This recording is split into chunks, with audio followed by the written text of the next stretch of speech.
സാധാരണ നമ്മൾ പറയാറുണ്ട്, ഭാര്യമാരാണ് പീഡിപ്പിക്കപ്പെടുന്നത്, ഭാര്യമാരെയാണ് ഭർത്താക്കന്മാരെ ഉപേക്ഷിക്കുന്നത്, ഭാര്യമാരെയാണ് ഭർത്താക്കന്മാരെ സ്നേഹിക്കാത്തത് എന്നൊക്കെ പറയാറുണ്ട്.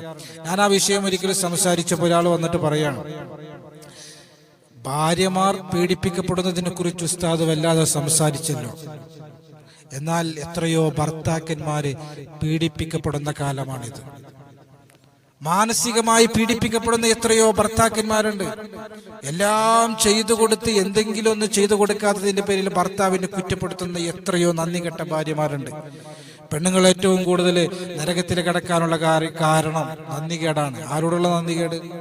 അള്ളാഹിനോടല്ല, ഭർത്താവിനോടുള്ള നന്ദികേടാണ്. സൂക്ഷിക്കണം. അത് പെണ്ണുങ്ങളുടെ സ്വഭാവമാണ്. പ്രവാസികളായ എത്രയോ ഭർത്താക്കന്മാർ അവര് അവിടുന്ന് കഷ്ടപ്പെട്ട് അയച്ചു കൊടുത്തിട്ട് എന്തെങ്കിലും ഒന്ന് കുറവ് വരുമ്പോഴേക്കും ഭർത്താവിനെ സ്നേഹിക്കാതെ, ഭർത്താവ് നാട്ടിലേക്ക് വരുമ്പോൾ മുഖം കറുപ്പിക്കുക, ഭർത്താവ് ലീവിന് വരുമ്പോൾ പിണങ്ങി കഴിയുന്ന ഭാര്യമാർ.